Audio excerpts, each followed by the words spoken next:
A lot has been happening in the ETF space over the past year, with several new additions pushing fees for globally diversified low-cost ETFs significantly lower. And we're not talking about small differences. One of them is actually 68% cheaper compared to my main ETF, the accumulating Vanguard FTSE All World, while still providing investors with a similar level of diversification. This could be a game changer. When I say fees, I'm of course talking about the yearly total expense ratio within each fund, which we never actually see as investors as it's already accounted for in how our ETFs perform on an ongoing basis. And even though some of them are very young, they've already reached hundreds of millions of euros in assets under management, meaning the risk of these ETFs being liquidated due to a lack of profitability is very low. As a result, I already feel comfortable to present these new strategies to you in today's video so that you're aware of all the options that are out there right now. Okay, let's begin by going over the ETFs one by one first and what they have to offer. Then, towards the end of the video, we'll do a short recap and see if they come with some downsides as well compared to older, more established ETFs. And just so you know, I'm going to put the ticker symbols for each ETF down below in the description. We can also find my links to the best low-cost brokers in Europe to buy them in case you'd like to support me. Alright, let's begin with number 1, the Invesco FTSE All World. It replicates the same index, covering thousands of stocks not only from developed but also emerging markets. As the one ETF my wife and I have been buying every single month for a few years now, the accumulating Vanguard FTSE All World. But its fees, meaning its TER, is 32% lower at 0.15% per year compared to 0.22% with the Vanguard ETF. You may remember that I already talked about this ETF back in July 2023, shortly after it was launched. The thing is, back then it was hard to recommend as its fund size was still very low at only 7 million euros. It wasn't holding nearly as many stocks yet, and spreads when buying and selling were very high due to low trading volume. Luckily, things have changed for the better. The accumulating Invesco ETF now stands at a fund size of over 220 million euros, meaning it's likely to stick around for a long run as it's now profitable enough to be safe from liquidation. The same cannot be said for the distributing version with a fund size of only 31 million and likely much lower trading volume, so I would skip that one personally. It also managed to perform slightly better than the Vanguard FTSE All World since June 2023 in line with its lower fees, which indicates a good index tracking difference so far. You can find the accumulating Invesco FTSE All World traded in euros using the ticker FWRA on Interactive Brokers and with the ticker FWIA on Trade Republic. Let's move on to ETF number 2, the Amundi Prime All Country World. This one has a total expense ratio of only 0.07% per year. That's 68% less or only 1/3 of the fees compared to Vanguard's All World fund. So this could be a game changer in the European ETF landscape. It replicates the slow active GBS Global Markets Large and Mid Cap Index, which covers close to 3,500 stocks from both developed and emerging markets. The index, issued by the German index provider Solo Active, contains more companies than its MSCI counterpart, the MSCI All Country World Index, which currently stands at 2,840, and less than the FTSE All World, which covers as many as 4,294 companies from all across the world. Having said that, these three indexes are likely to perform very close to each other long term, so let's finally take a closer look at the ETF itself, the distributing Amundi Prime All Country World. Yes, you heard that correctly. Sadly, there's no accumulating version of this ETF. Hopefully it's coming sometime in the future. The ETF we have here distributes dividends once per year, which may not be as tax efficient compared to accumulating ETFs for investors from most European countries. Even though it was only launched in February this year, its fund size has been growing at record speed, pushing it to over 700 million euros as it stands, which is sort of understandable given its groundbreaking total expense ratio of only 0.07%. Its large AUM also means it's highly likely to stick around for a long run, which could make it another interesting option for a one ETF portfolio.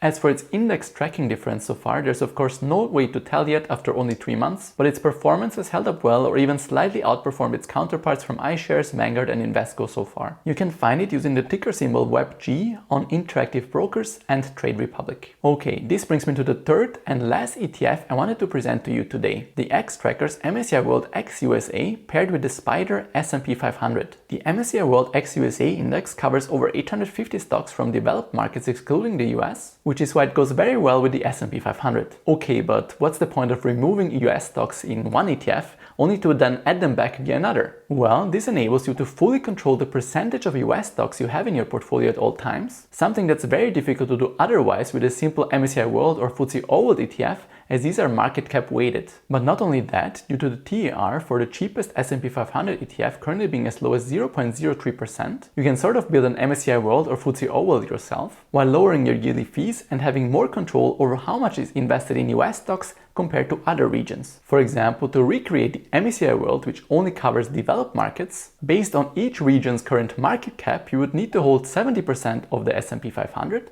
and 30% of the MSCI World ex-USA. And between the two total expense ratios and their proportions in your portfolio, you're now only paying 0.066% in fees per year, which is almost half compared to the least expensive MSCI World ETFs, like the one from SPYL, which comes with a TER of 0.12%. Now, if you want to recreate a FTSE All World or All Country World index based on current market caps, you could combine 60% S&P 500 with 30% MSCI World ex-USA and 10% MSCI Emerging Markets. With this last one, I would personally pick the IMI version, which even includes some small cap stocks and which performed a bit better historically. By combining these three ETFs, you essentially recreated a global ETF portfolio, which includes both developed and emerging markets, while only paying 0.081% in yearly fees overall, and having a lot more control over how your money is invested. You can find a new MSCI World ex-USA ETF, which is already closing in on 200 million euros in assets under management via the ticker XUS on Interactive Brokers. It's not available on Trade Republic yet, but it will be added soon. Meanwhile, you can find the SPDR S&P 500 with the ticker SPYL, both on Interactive Brokers and Trade Republic. And lastly, the iShares MSCI Emerging Markets IMI by searching for EMIM on both brokers. Alright, let's finish things off with a quick recap and discuss some of the pros and cons you need to be aware of when investing into these new ETFs. Obviously, the pro side is pretty clear. A lower ongoing fund internal cost, at least based on where the total expense ratios stand right now, compared to well-established one ETF solutions like the Vanguard FTSE All World or even the SPYL All Country World Investable Market Index ETF, which I already mentioned as a great alternative in my best world ETF to hold forever video 6 months ago. This could lead to a slight outperformance over the long run compared to more expensive ETFs covering the same stocks, but only if this difference in fees remains, which is impossible to predict right now. And luckily, all the new ETFs I mentioned already reached fund sizes between 200 to 700 million euros, meaning they're very likely to stick around long term. However, it's sadly not that easy. There are some cons you should be aware of as well. The three new ETFs have considerably lower volume and thus between 2.4 to 4 times higher spreads when buying and selling compared to the Vanguard FTSE All World. Invesco and the Amundi's ETFs currently also hold a significantly smaller number of stocks in comparison, not only in absolute terms but also proportionally when looking at the index they're replicating. While Vanguard's ETF physically holds 3,666 stocks, 85% of the index right now, the Invesco FTSE All World is only holding 2,387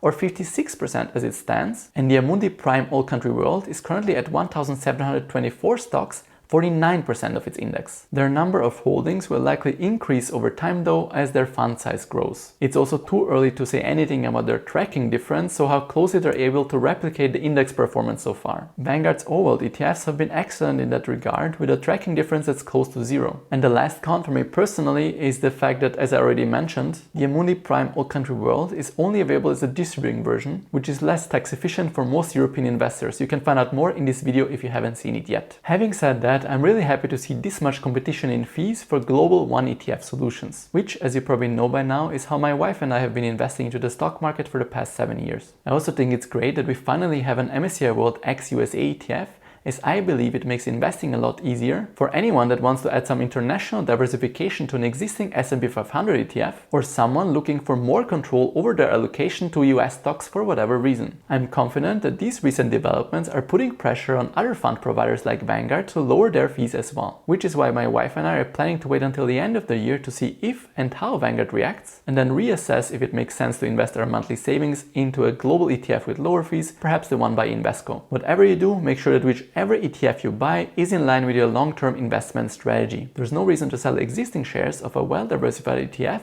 just because it now has slightly higher fees in comparison, something that can change from year to year anyway. Especially not one that's in profit and where a sale will lead to you needing to tax your profits already now, instead of later on like in retirement when you actually need the money. But now I want to hear what you guys think. Are you planning on adding any of them to your portfolio? Let me know in the comments. Before I take off, don't forget to gently tap the like button and to subscribe if you haven't yet. You can find my links to the best local brokers in Europe for ETFs down below in the description, which is a great way to support me if you'd like to. Thank you guys so much for watching, have a wonderful day, and until next time.